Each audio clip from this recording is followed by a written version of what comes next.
Bismillahirrahmanirrahim. Assalamualaikum warahmatullahi wabarakatuh. Waalaikumsalam. Alhamdulillah wassalatu wassalamu ala rasulillah wa ala alihi wassobihi wa man wala amabad. Pemirsa, selamat menyambut bulan suci Ramadan. Mohon maaf lahir batin, semangat ya di Ramadan. Karena Ramadan itu bulan yang selalu kita rindu, selalu kita nanti. Dan banyak sekali pahala yang berlimpah di bulan Ramadan, Masya Allah. Ya pemirsa, berbicara kali ini kita di Jelang Iftar kembali bersama saya Mugi Zainal. Kita akan membahas masalah yang cukup penting dalam kehidupan kita sehari-hari. Bagaimana sih cara kita mengelola keuangan keluarga sehingga keluarga kita juga tidak bermasalah. Tentunya kita pengen kan seperti itu.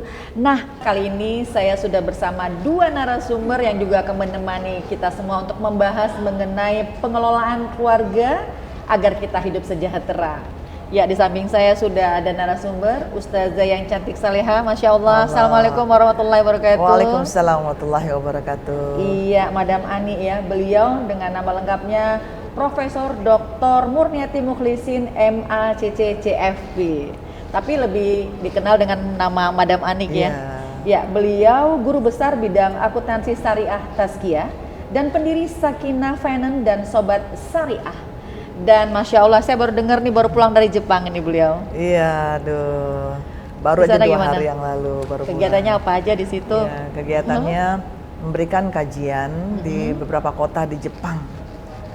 Nggak ngajak-ngajak saya ya? Itu dia. Kalau memang ternyata tahu pengen pergi, pasti ngajak. Ustaz Nakoi juga kalau mau ikut ya, nanti kita sama-sama. Tapi bareng. Pasti tetap ngomongnya masalah finance syariah. Iya. Itu dia, makanya tepat ya. Iya, memberikan kajian bagaimana mengelola keuangan secara syariah kepada komunitas-komunitas perawat Muslim Indonesia di sana. Di sana. Iya. Waduh, seru pasti ya. Keren. Masya Allah. Dan pemirsa, narasumber kita yang kedua yaitu tidak kalah pentingnya, beliau Ustadz Dr. Kandidat Nanang Qasim Yusuf MM dan dikenal dengan Ustadz Nakoi. Apa kabar Ustadz? Sehat, alhamdulillah. Sehat selalu ya. Nah, beliau ini seorang penulis dan direktur PT Kesadaran Indonesia dan seorang motivator juga ya. Dan Masya Allah, beliau sudah menulis 14 buku di Gramedia. Masya Allah, dan juga pemecah rekor muri untuk 18.000 peserta training yang beliau adakan ya. Dan juga beliau pernah meraih Santri of the Year 2017. Masya Allah. Dan yang saya tahu juga kisah beliau ini ya, dulunya beliau yang istilah kata dari 0 ke 0 nih. Masya Allah, dulu beliau seorang marbot yang sekarang sukses. Pasti beliau juga handal dalam mengelola yang namanya keuangan. Jadi pas banget narasumber kita kali ini pemirsa semua. Baik, Masya Allah. Ya, langsung nih saya mau bertanya dengan Madam Ani. Iya. Madam Ani, kalau kita bercerita mengenai pengelolaan keuangan keluarga untuk kesejahteraan, kenapa sih perlu dalam mengelola keuangan keluarga itu? Penting banget nggak sih, Madam? Iya. Ya, silakan, Madam. Ya, alhamdulillah. Bismillahirrahmanirrahim. Alhamdulillah memang pengelolaan keuangan keluarga secara syariah ini memang belum banyak dipraktikkan oleh keluarga-keluarga Muslim di Indonesia. Dan kenapa itu penting? Karena memang dari permasalahan-permasalahan kita hadapi sehari-hari ya, coba deh permisa tebak. Dari 6 permasalahan yang saya mau sebutkan ini, ada nggak nih dalam keluarga kita? 1, misalnya cekcok keuangan di rumah tangga antara suami istri. Catet. Checklistnya ayah ente. Catat 1. 2. Pernah cekcok nggak gitu ya? 2. Gaji sekian tapi belanjanya sekian-sekian. Ayah ente. Arti kata besar pasak daripada tiang. Nah, itu dia. Itu yang kedua. Oke, yang ketiga. 3. Nggak ngerti akad-akad syariah yang harus diterapkan dalam keluarga maupun bertetangga maupun bertransaksi di tempat kerja ataupun bisnis ataupun di pasar. Apalagi itu ribet amat. Ribet banget dah. Ya, udah tingkatnya udah level tinggi. Yang keempat, nggak ngerti ini zakat, sedekah, infak, wakaf ini opo ya? Bedanya opo? Nah, ada hubungannya dengan pengaturan keuangan keluarga. Nah, itu banyak juga yang nggak ngerti. Terus yang kelima, nah ini dia ya. Ini persiapan untuk meninggal dunia itu nanti kalau ngomongnya kalau udah meninggal, which is terlambat. Harusnya kan ngomongnya sebelum kita meninggal dunia, yaitu tentang utang. Nah, itu dia kalau udah ngomongin masalah utang ngeri-ngeri sedap nih. Ngeri-ngeri sedap memang. Iya. Keenam, nah ini dia ya. Yang keenam ini adalah bagaimana nih persiapan kita juga untuk yaumil akhir, tentang bagaimana pertanggungjawaban kita tentang harta kita ketika kita meninggal dunia, bagaimana cara penghitungan warisnya, pembagian warisnya. Nah ini dia, banyak yang tidak belajar tentang hak faraid atau hukum waris Islam. Sepertinya nggak cukup berapa hari ya harus Nah belajar. itu dia memang ya. Kalau Jadi kita sebutkan kalau cuma itu ya. setengah jam, mohon maaf Satu ya. semester ya, belum kurang. Itu pun satu semester pun harus pakai UAS sama UTS-nya Ustadz. Nah jadi yang ketujuh terakhir, ternyata niat kita untuk mengelola keuangan keluarga itu banyak tidak sadar bahwa harusnya bersandarkan kepada Allah, niatnya untuk ibadah. Nah itu dia. Niatkan untuk ibadah. Niatnya untuk Baik, ibadah semuanya, mencari nafkah ya memang untuk bagian dari banget. ibadah. Jangan niat-niat yang lain. Jangan niat yang macam-macam untuk yang hidup lain-lainnya enak nanti lah. kita bahas untuk lagi ini. nih Ustazah. Ya karena kita mau jeda dulu. Ya. Oke. Baik, kita jeda dulu ya. Dan pemirsa di rumah jangan kemana-mana karena ini penting banget loh. Kenapa? Karena menyangkut masalah keuangan keluarga. Jangan kemana-mana, tetap bersama kami. Jelang Iftar kembali setelah yang satu ini.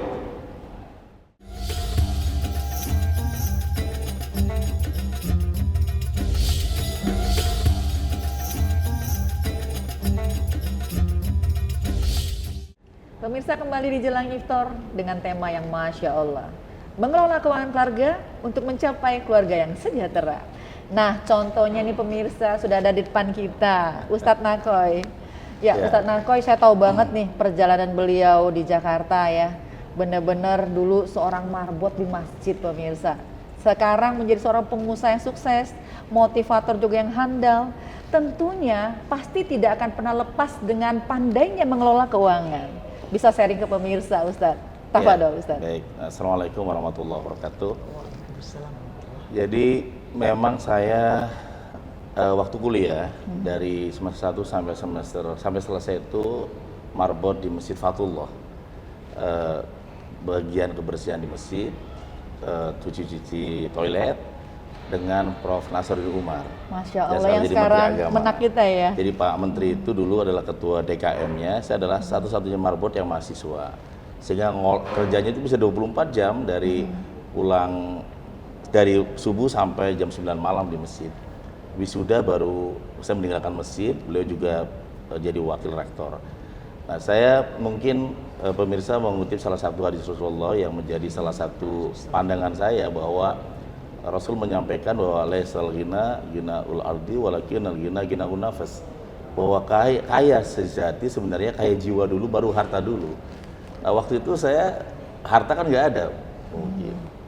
Jadi saya mesti mengkayakan jiwa saya agar harta itu menjadi magnet rezeki saya gitu. Kebetulan saya memang tinggal di masjid. Kalau saya nggak memperbaiki mental saya atau jiwa saya, maka saya akan jadi orang yang paling mudah mengeluh, karena di tempat yang paling mudah mengeluh. Iya. Maka yang saya perbaiki dalam pandangan saya, ada istilahnya adalah ABC, attitude, belief, yang berikutnya adalah conviction. Jadi attitude saya ini saya perbaiki, misalkan yang tadinya mudah mengeluh, saya pasang wajah saya itu selalu, walaupun kerjaannya kasar di sana, auranya aura kasih, selalu tersenyum. Nah ini ternyata seperti apa aura murah kasih? senyum itu ternyata rezekinya banyak. Masya Allah. Jaga sepatu, kasihnya Pak, dikasih bonus. Itu sekarang kan service excellent gitu ya. Nah ini aura kasih ini ternyata magnet rezeki. Jadi itu yang saya juga perbaiki ya. Kemudian dari dulu memang itu Prof. Dari dulu saya percaya dengan yang namanya apapun mesti kita bagikan ya, termasuk sodako gitu. Iya. Jadi dari saya masih di marbot itu saya gaji malah sangat kecil lah gitu. Tapi saya selalu percaya bahwa kalau saya 10% itu saya sodakokan di awal itu. Jadi saya waktu itu ya kecil lah, tapi saya ada plotting. Terus nah 10% saya pelan-pelan untuk investasi di dunia pendidikan, buku. Jadi sejak semester 1 tuh saya udah mulai rajin datang ke Gramedia dari ngumpulin uang 10% itu. Dan itu saya rawat sampai hari ini. Jadi komitmen saya itu saya praktekkan dari dulu sampai sekarang, sehingga ketika saya bangun investasi di properti, sekarang saya juga lagi bangun pondok pesantren di Serpong ini, anak Koya ini, pondok pesantren putri ini, yang modalnya dari uang yang saya kumpulkan 10% itu. Kemudian saya buka, saya bangun kayak gitu, dan itu ternyata berjalan gitu. Masya Jadi Allah. attitude itu ternyata mulai dari yang kita pada saat kita sedang kondisi no money atau keadaan sedang terpuruk, kadang-kadang attitude ini harus kita mulai perbaiki. Salah satunya yang saya rawat adalah tadi bagaimana kita auranya aura kasih, karena biasanya orang kalau nggak punya uang, auranya aura kasihan ya, menunduk, cemberut, marah, kemudian nyalain orang, nyalain apapun ya. Dan di teori saya memang kita harus mulai membangun istiqomah minimal 21 hari. Jadi 21 hari itu kita latih dulu aja. Kita bisa nggak jiwa kita auranya kasih pada saat dunia sedang kasihan sama kita gitu. Ini pengalaman dari orang yang mengalami masa-masa kesulitan uang bertahun-tahun ya. Bukti nyata nih bagaimana beliau bisa sukses dalam mengelola keuangan ya, yang sampai hari ini Masya Allah beliau eksis nih dalam bidang bisnis juga, ya motivator juga, dan yang penting juga tidak pernah melepaskan juga dunia dakwahnya. Ini dia, kita banyak belajar juga bersama Ustadz Nako ya. Baik, untuk Madam Ani sendiri, Madam Ani ini kan juga sebagai seorang dosen ya, seorang dosen juga, tapi beliau kan juga pakar di finance syariah ya. Nah Madam, apa sih yang dilakukan, apa yang dikelola dalam finance ini sendiri? Ya, silakan. Kalau kita tadi melihat perjalanan hidupnya Ustadz Nakoy, rasanya kita semua pasti punya perjalanan hidup masing-masing. Dan disinilah letak indahnya bagaimana Allah membuat skenario manusia itu satu persatu, untuk ujung-ujungnya pasti harus percaya bahwa semuanya datangnya dari Allah, kembalinya dari Allah, maka semua orientasinya hanya kepada Allah. Nah, di dalam pengelolaan keuangan yang tadi sudah disentuh oleh Ustadz Nakoy, kami kemas Ustadz dalam 5 hal. Pertama, mengelola pendapatan, which is tadi disebutkan Ustadz Nakoy, yang saya pelihara sampai sekarang 10% itu, keren nggak? Masya Allah, sedekah 10% ya. bagi orang-orang yang di sini sih, itu mah kecil. Tapi kata Ustadz Nakoy tadi, orangnya kasih, dan juga rasanya pastinya bersyukur karena nggak pernah komplain. Walaupun innal insana khaluqa halu'a, ya Ustadz ya. Memang semua orang tuh dikasih naturanya itu dalam hidupnya itu komplain, nggak happy, ya, sering ngeluh. Nah, ini menjadi prinsip kami juga di dalam bagaimana mengajak keluarga-keluarga muslim itu untuk supaya mengelola keuangannya. Pendapatannya pertama halalan thayyiban. Nah, itu nggak ada tawar menawar tuh. Thayyiban itu ya, pasti itu penting pasti banget, itu wajib. pasti. Nah, yang juga selain halalan thayyiban tadi pasti Ustadz Nakoy ketika nulis Bismillahirrahmanirrahim, ngambil wudu, nyebut Allah, dan pasti punya nilai-nilai untuk bagaimana memotivasi, mengajak orang untuk berbuat kebaikan. Betul. Nah, itu udah pas tuh. Nah, jadi kemudian yang ketiga Ustadz Nakoy tadi sudah mempraktikannya bagaimana supaya tadi bersedekah. Pastinya beliau ngomong sedekah kan, sedekah ini umum, bahasa umum, pasti di dalamnya sudah ada zakatnya. Ya, kalau ada sampai nisab haulnya, beliau keluarkan zakatnya, dan pasti banyak kebaikan-kebaikan yang tidak disebutkan oleh Ustadz, pasti insya Allah sudah kita tahu ya. Nah, kemudian juga pasti Ustadz udah biasanya pakar permarbotan ya, jadi pasti bangun pagi dan disiplin pasti, ya Madam, nggak mungkin ya kayak betul. kita di sini, nggak tahu nih Ustazah Mugi kayaknya Wah, itu paginya wajib gimana? itu. Oh, wajib ya. Wajib. Nah, ada orang-orang yang paginya tidak diapresiasi Ustaz, sehingga dia padahal di pagi hari itu Rasulullah SAW mendoakan umatnya ya. Iya. Ya kan Ustaz? Betul. Nah, jadi harus kita tangkap nih bahwa ya Allah turunkanlah rahmatmu kepada umat-umatku di pagi hari. Benar. Wah, Jadi kalau bangunnya siang hilang dong. ya habis dipotok ayam dah. Nah, kemudian Ustadz Nakoy tadi juga ngajarin kita bersyukur, jangan mengeluh. Nah, ini Madam pernah nulis. Kenapa? Ustaz. Karena mengeluh nggak dapat duit. Nah, tapi kita jangan lanjut Iya. dulu. Kenapa? Karena kita mau jeda. Nah, iya, tapi Oke. ya itu dah mungkin Ya, nanti kita baik. sambung lagi dah. Kita sambung lagi ya, seru Iya. banget nih ya. Baik pemirsa di rumah, pokoknya jangan kemana-mana ya. Seru banget perbincangan kita kali ini. Tetap bersama kami kembali tentunya setelah yang satu ini.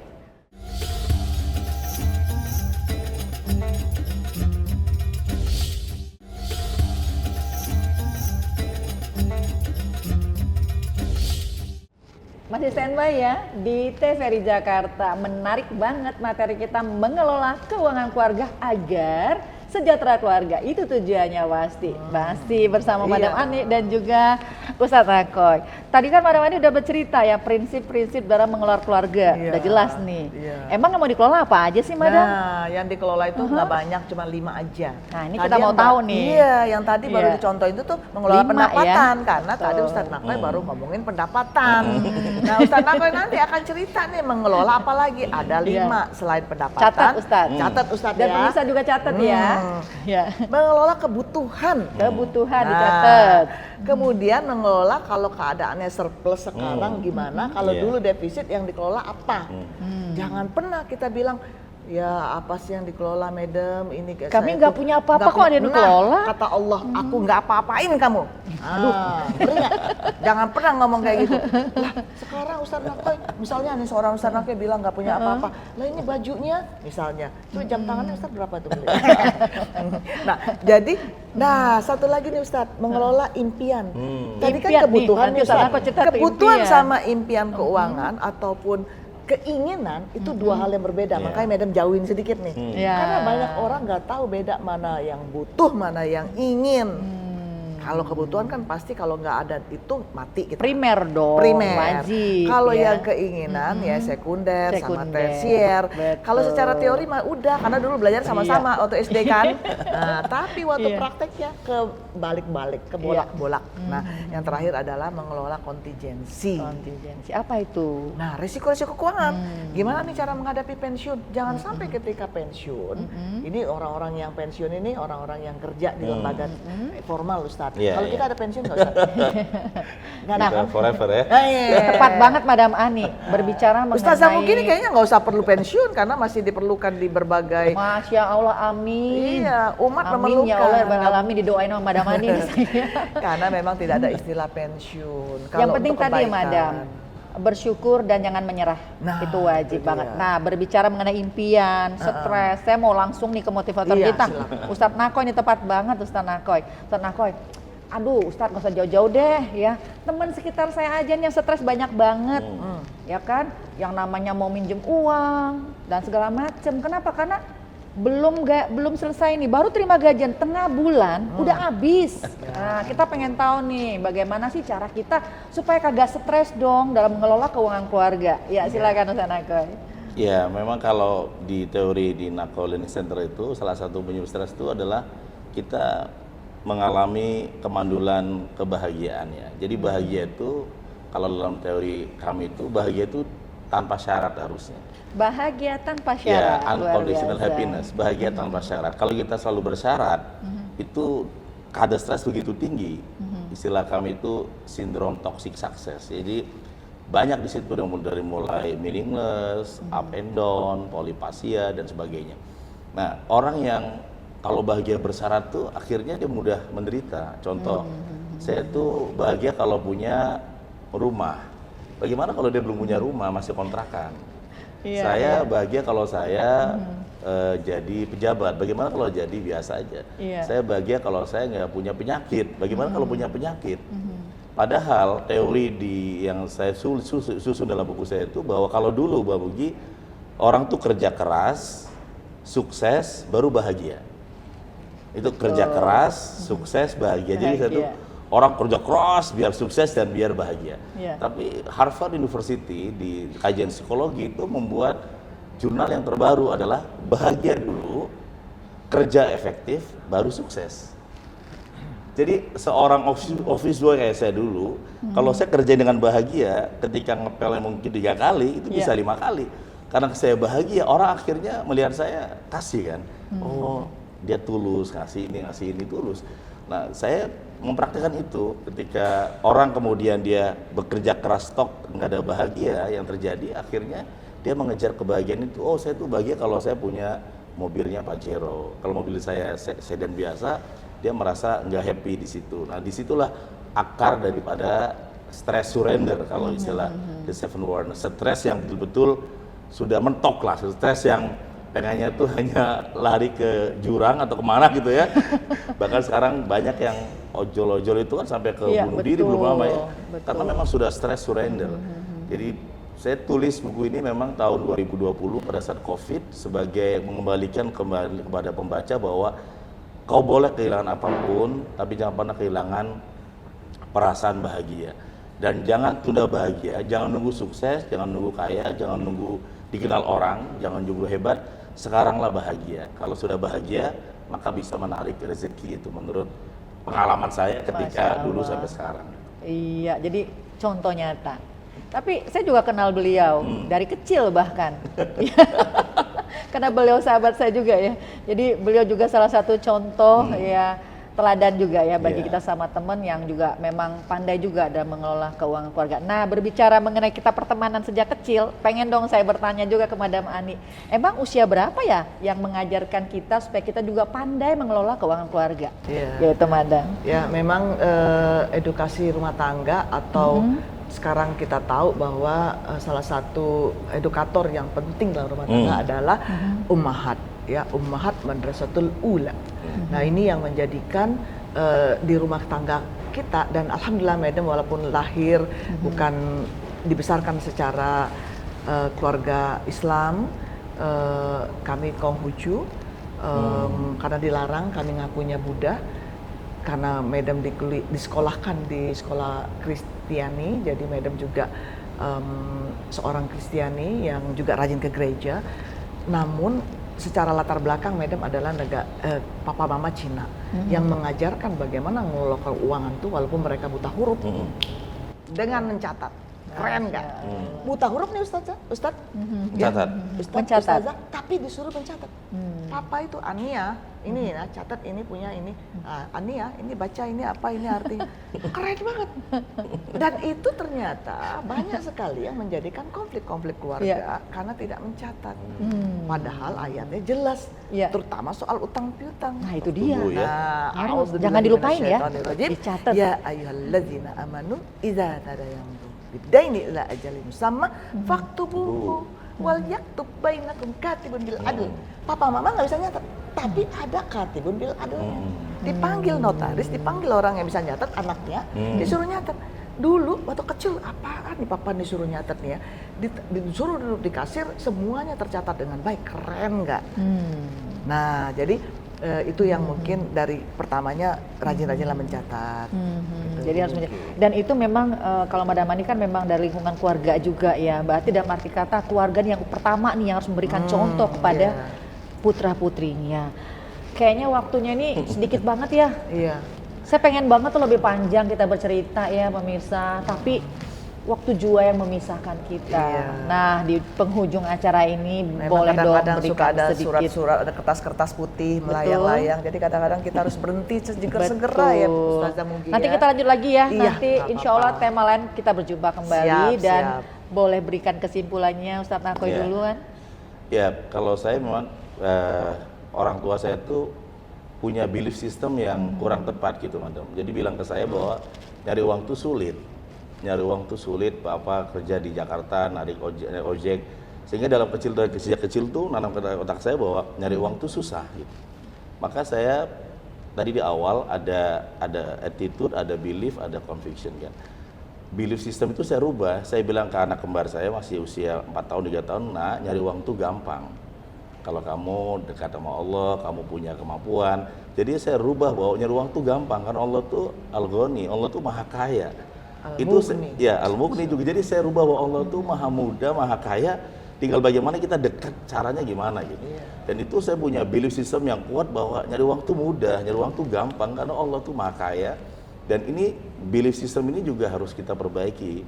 Bisa jadi mungkin orang tuanya, beliau orang tuanya kan sangat kalau kita lihat contoh orang tua malah terbalik, nyari waktu sulit. Kalau bahasa kamu saya di Cirebon tuh angel ya, wah balik banting tulang dibanting ya, pokoknya sulit dah gitu. Dan saya rubah dan ketika belief systemnya kita perbaiki, ternyata juga Allah tuh tergantung persepsi hamba-hambanya gitu. Allah. Jadi Masya itu Allah. salah satunya Mbak Woyi. Masya Allah, terima kasih Ustaz Narkoy dan juga Madam Ani. Silakan Madam Ya, Ani. ya ini kalau ditanya, emang seorang muslim wajib apa merencanakan ataupun mengatur keuangannya? Jelas-jelas di dalam surah Al-Hasyr 18 misalnya, itu dahsyat banget, sedahsyat-dahsyatnya ayat, a'udzubillahi minasyaitonirrajim, ya ayyuhalladzina amanu ittaqullah wal tanzur nafsum ma qaddamat lighad wattaqullah innallaha khabirum bima ta'malun. Jadi ayat ini Madam sering renungi Ustaz. 2 kali Allah memerintahkan kita untuk ittaqullah wattaqullah. Berarti kan tegas, setegas-tegasnya untuk tunduk kepada Allah. Dan untuk bagaimana bisa merencanakan masa depannya, melihat masa depannya dengan apa yang dikerjakan hari ini. Artinya kita harus bertanggung jawab dengan apapun yang kita kerjakan hari ini, dan makanya kita harus rencanakan dengan baik. Gitu tuh Ustazah Mugi. Masya Allah. Jadi memang kapan lagi kita merencanakan keuangan kita, menata keuangan kita, kalau nggak hari ini, harusnya kemarin. Catat hari ini. Kemarin. Dan kemarin hari. Ya. Kemarin yang berlalu, tapi hari ini yang kita harus mulai. Harus sekarang, Masya Allah. nggak nanti malam. Oke, sekarang ya. Ya. Bener banget sekarang pemirsa. Baik, makasih banyak Ustaz Terima Narkoy. kasih. Iya, terima kasih Terima juga kasih. Madam Ani ya, materi hari ini insya Allah bermanfaat sekali, Insya terutama di Allah. Ramadan ini, pembelajaran berharga buat kita semua yang pastinya. Dan yang pasti kita memang harus semangat selalu, yang memang tidak mudah sih mengelola keuangan keluarga, tapi akan lebih sulit dan hidup kita menderita apabila kita tidak pandai dalam mengelola keuangan keluarga. Iya. Saya Mugi Zainal beserta semua kru yang bertugas mohon undur diri dan sama-sama kita menutup dengan membaca doa kafaratul majelis. Subhanakallahumma wa bihamdika asyhadu an la ilaha illa anta astaghfiruka wa atubu ilaik. Walhamdulillahirabbil alamin. Wassalamualaikum warahmatullahi wabarakatuh. Waalaikumsalam warahmatullahi warahmatullahi wabarakatuh.